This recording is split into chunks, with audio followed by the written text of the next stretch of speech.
नमस्कार मित्रों, स्वागत है आपका अपने YouTube चैनल के सर जीएस पॉइंट में। मित्रों, आज हम खंड शिक्षा अधिकारी और समीक्षा अधिकारी से संबंधित 11वां प्रश्न श्रृंखला लेकर आए हैं। मित्रों, आपसे अनुरोध है, वीडियो अच्छी लगे तो प्लीज़ लाइक जरूर कर दीजिएगा। आपका लाइक हमारे लिए बहुत ज़्यादा महत्व रखता है। आपके लाइक से हम उत्साहित होकर नई नई और अच्छी वीडियो बनाते रहते हैं। और एक और आपसे निवेदन है मित्रों, यदि किसी प्रश्न पे आपको डाउट हो तो कमेंट बॉक्स पे जरूर लिख दीजिएगा। चलिए शुरू करते हैं अपने प्रश्न उत्तर की श्रृंखला का 11वां भाग। पहला प्रश्न है, कौन सी जल संयोजी यूरोप को अफ्रीका से पृथक करती है? ऑप्शन में है पेरिस, जिब्राल्टर, डोबर, बेरिंग। मित्रों, इसका जो राइट आंसर है वो है जिब्राल्टर। जिब्राल्टर जल संधि जो है यूरोप को अफ्रीका से अलग करती है। चलते हैं नेक्स्ट प्रश्न की तरफ, जो है दूसरा। हॉर्न ऑफ अफ्रीका के अंग हैं अल्जीरिया, मोरक्को, पश्चिमी सहारा, लीबिया, सूडान, मिस्र, Somalia, Ethiopia, Djibouti, Zimbabwe, Botswana, Angola. मित्रों, ये इंपॉर्टेंट प्रश्न है, बार बार पूछता है। इसका जो राइट आंसर है मित्रों वो है हमारा थर्ड, सोमालिया, इथोपिया और जिबूती। इसको हॉर्न ऑफ अफ्रीका के तीनों अंग हैं। चलते हैं नेक्स्ट प्रश्न की तरफ, जो है तीसरा। निम्नलिखित में से कौन संसार की सबसे बड़ी पोत वाहक नहर है? ऑप्शन में है कील, पनामा, सुनहर, स्वेज नहर। मित्रों, अगेन इंपॉर्टेंट प्रश्न और बार बार पूछ लेता है। इसका जो राइट आंसर वो है मित्रों स्वेज नहर, अर्थात चौथा। स्वेज नहर मिस्र के भूमध्य सागर एवं लाल सागर को मिलाने के लिए बनाया गया एक मानवकृत जल मार्ग है। आगे चलते हैं अपने नेक्स्ट प्रश्न, जो है चौथा। महावेली गंगा एक नदी है। अगेन इंपॉर्टेंट प्रश्न। ऑप्शन में बांग्लादेश की, भारत की, श्रीलंका की, नेपाल की। मित्रों, ये बहुत इंपॉर्टेंट प्रश्न है, इसको राइट डाउन कर लीजिएगा। ऑप्शन में है श्रीलंका। महावेली गंगा श्रीलंका की सबसे बड़ी नदी है। इसका प्रवाह क्षेत्र 335 किलोमीटर है। आगे चलते हैं नेक्स्ट प्रश्न की तरफ, जो है पांचवा। कावेरी नदी के उद्गम का स्रोत है। अगेन इंपॉर्टेंट प्रश्न। ऑप्शन में है ब्रह्मगिरी की पहाड़ियां, सह्याद्री पहाड़ियां, गवालीगढ़ की पहाड़ियां और अमरकंटक की पहाड़ियां। मित्रों, इसका जो राइट आंसर वो है ब्रह्मगिरी की पहाड़ियां। कावेरी नदी कर्नाटक के दुर्ग जिले में ब्रह्मगिरी की पहाड़ियों से निकलती है और तिरुचिरापल्ली के निकट बंगाल की खाड़ी में मिल जाती है। आगे चलते हैं छठे प्रश्न की तरफ। छठवां प्रश्न है, निम्न में से किस नदी के तट पर गोरखपुर स्थित है? ये तो आसान प्रश्न है, आपको आता भी होगा और बार बार ये प्रश्न पूछता भी है। ऑप्शन में है घाघरा, गंडक, राप्ती, सरयू। मित्रों, इसका जो राइट आंसर है वो है राप्ती। राप्ती जो है गोरखपुर जो है राप्ती नदी के तट पर स्थित है। आगे चलते हैं अपने सातवें प्रश्न की तरफ, जो है नवग्राम तेल क्षेत्र स्थित है। अगेन वेरी इंपॉर्टेंट प्रश्न। असम में, गुजरात में, महाराष्ट्र में, आंध्र प्रदेश में। मित्रों, इसका जो राइट आंसर वो है गुजरात। नवग्राम तेल क्षेत्र कहां स्थित है? गुजरात में। चलते हैं अपने नेक्स्ट प्रश्न की तरफ, जो है आठवां है, हड्डी से निर्मित आभूषण भारत में मध्य पाषाण काल के संदर्भ में प्राप्त हुए हैं। कहां से? ऑप्शन में है सराय नाहरराय से, महदहा से, लेखहिया से और चोपनी मांडू से। मित्रों, अगेन वेरी इंपॉर्टेंट प्रश्न, बार बार पूछ लेता है और ऑप्शन में है महदहा से। मध्यकालीन पाषाणकालीन स्थल महदहा से हड्डी से निर्मित आभूषण प्राप्त हुए हैं। महदहा स्थल जो है प्रतापगढ़ जिले के पट्टी तहसील में स्थित है। आगे चलते हैं अपने नेक्स्ट प्रश्न की तरफ, जो है 9वां। निम्नलिखित तमिल ग्रंथों में से किसे लघु वेद की संज्ञा दी गई है? अगेन इंपॉर्टेंट प्रश्न। ऑप्शन में है नंद कल्पम, कलिंगपुत्त और पेरिया पुराणम और कुराल। इसका जो राइट आंसर है मित्रों वो है कुराल। तमिल भाषा में रचित कुराल को लघु वेद की संज्ञा दी जाती है। इसकी रचना संत तिरुवल्लुर ने किया था। आगे चलते हैं अपने नेक्स्ट प्रश्न की तरफ, जो है 10वां। औरंगजेब की मृत्यु के समय मराठा नेतृत्व किसके हाथों में था? अगेन वेरी इंपॉर्टेंट प्रश्न और ये बार बार पूछ लेता है। ऑप्शन में शंभूजी, राजाराम, जीजाबाई, ताराबाई। मित्रों, इसका जो राइट आंसर वो है ताराबाई। औरंगजेब की मृत्यु 3 मार्च 1717 ईस्वी में अहमदनगर के पास हुआ था। इस समय मराठा का नेतृत्व राजाराम की विधवा ताराबाई के हाथों में था।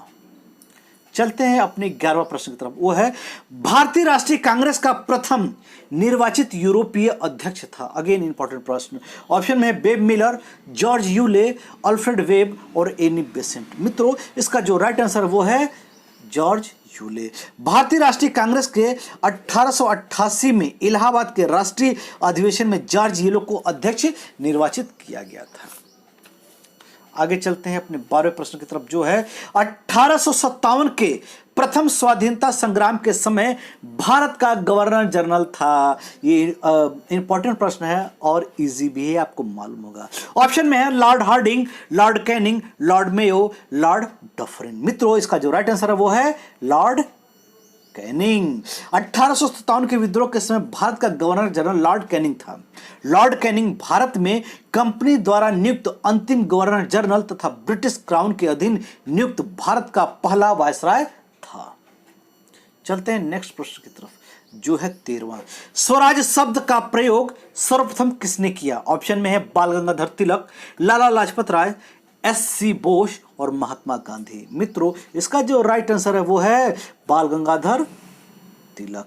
स्वराज शब्द का प्रयोग सर्वप्रथम बाल गंगाधर तिलक ने किया था। तिलक ने कहा था स्वराज मेरा जन्मसिद्ध अधिकार है और मैं इसे लेकर रहूंगा। चलते हैं अपने नेक्स्ट प्रश्न की तरफ जो है 14वां। भारतीय राष्ट्रीय कांग्रेस का एकमात्र अधिवेशन जिसकी अध्यक्षता महात्मा गांधी ने की थी वो है, ऑप्शन में है इलाहाबाद अधिवेशन 1921, गया अधिवेशन 1922 और बेलगांव अधिवेशन 1924, कराची अधिवेशन 1930। मित्रों इसका जो राइट आंसर है वो है बेलगांव अधिवेशन 1924। सितंबर 1924 में कर्नाटक के बेलगांव में आयोजित कांग्रेस के 40वें राष्ट्रीय अधिवेशन की अध्यक्षता महात्मा गांधी ने किया था। चलते हैं अपने नेक्स्ट प्रश्न की तरफ जो है 15वां।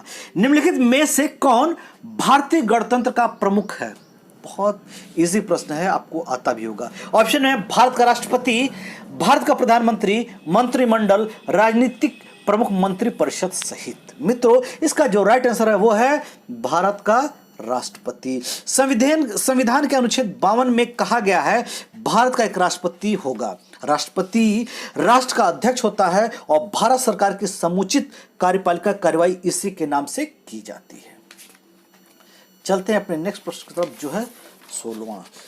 संसद की दोनों सदनों की संयुक्त बैठक की अध्यक्षता कौन करता है? ऑप्शन में है भारत का राष्ट्रपति, राज्यसभा का सभापति, लोकसभा अध्यक्ष, प्रधानमंत्री। मित्रों हमको लगता है ये प्रश्न आपको आता जरूर होगा क्योंकि ये बार बार यह प्रश्न पूछता है और इसका जो राइट आंसर है मतलब वो है लोकसभा का अध्यक्ष।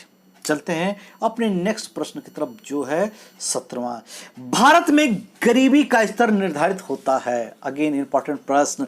ऑप्शन में है विभिन्न प्रदेशों के प्रति व्यक्ति आय के आधार पर, सेकंड है औसत घरेलू आय के आधार पर, थर्ड है घरेलू उपभोक्ता के व्यय के आधार पर, फोर्थ है देश के मलिन आबादी के आधार पर। मित्रों इसका जो राइट आंसर वो है थर्ड, घरेलू उपभोक्ता के व्यय के आधार पर। भारत में गरीबी का आकलन योजना आयोग द्वारा प्रत्येक 5 वर्ष पर राष्ट्रीय प्रतिवर्ष सर्वेक्षण संगठन द्वारा किया जाता है। यह ध्यान रखिएगा इस बात को। चलते हैं अपने 18वें प्रश्न की तरफ जो है वाटर सेस एक्ट लागू किया गया है। ऑप्शन में है 1973 में, 1975 में, 1977 में और 1979 में। इसका राइट आंसर मित्रों 1977 में। वाटर अर्थात prevention act control of pollution act 1977 में लागू किया गया था। आगे चलते हैं मित्रों अपने नेक्स्ट प्रश्न जो है 19वां। किस सिद्धांत पर जेट इंजन कार्य करता है? अगेन इंपॉर्टेंट प्रश्न है। ऑप्शन में है रैखिक संवेग संरक्षण, कोणीय संवेग संरक्षण, ऊर्जा संरक्षण और द्रव्यमान संरक्षण। मित्रों इसका जो राइट आंसर वो है रैखिक संवेग संरक्षण। जेट इंजन रैखिक संवेग संरक्षण के सिद्धांत पर कार्य करता है। जेट इंजन की खोज फ्रैंक व्हिटल ने की थी। आगे चलते हैं अपने 20वां प्रश्न की तरफ जो है निम्नलिखित में से किस तत्व की कमी को पूरा करने के लिए कीटभक्षी पौधे कीटों को पकड़ते तथा उनका भक्षण करते हैं? ऑप्शन में है मैग्नीज, नाइट्रोजन, मैग्नीशियम, सल्फर। इसका राइट आंसर मित्रों नाइट्रोजन। नाइट्रोजन की कमी को पूरा करने के लिए कीटभक्षी पौधे कीटों को पकड़ते तथा उनका भक्षण करते हैं।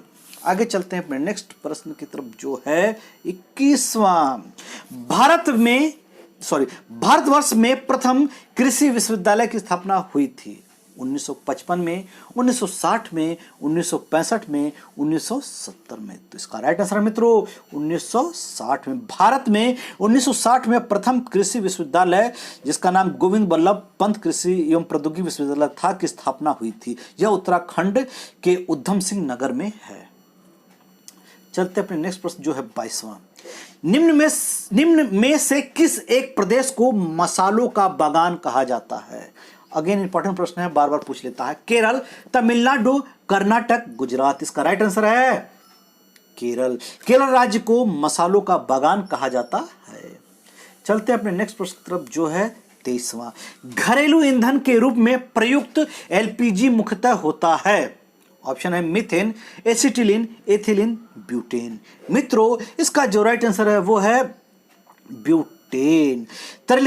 तरलीकृत पेट्रोलियम गैस का मुख्य घटक ब्यूटेन होता है। इसके अलावा इसमें प्रोपेन, आइसोब्यूटेन आदि मिले होते हैं। चलते हैं अपने नेक्स्ट प्रश्न जो है 24वां और लास्ट। 13 ताली लोक नृत्य है केरल का, राजस्थान का, मध्य प्रदेश का और तमिलनाडु का। मित्रों यह शायद आपको यह प्रश्न मालूम होगा, फिर भी आप समझ लीजिए इसका आंसर है राजस्थान। 13 ताली राजस्थान का लोक नृत्य है। इस नृत्य का प्रदर्शन औरतें करती हैं, जो 13 मंजीरें लिए रहती हैं और उसे बजाते हुए नृत्य का प्रदर्शन करती हैं। मित्रों वीडियो अच्छी लगी तो लाइक जरूर कर दीजिएगा और वीडियो को फुल वॉच करने के लिए बहुत बहुत शुक्रिया, मेहरबानी, धन्यवाद।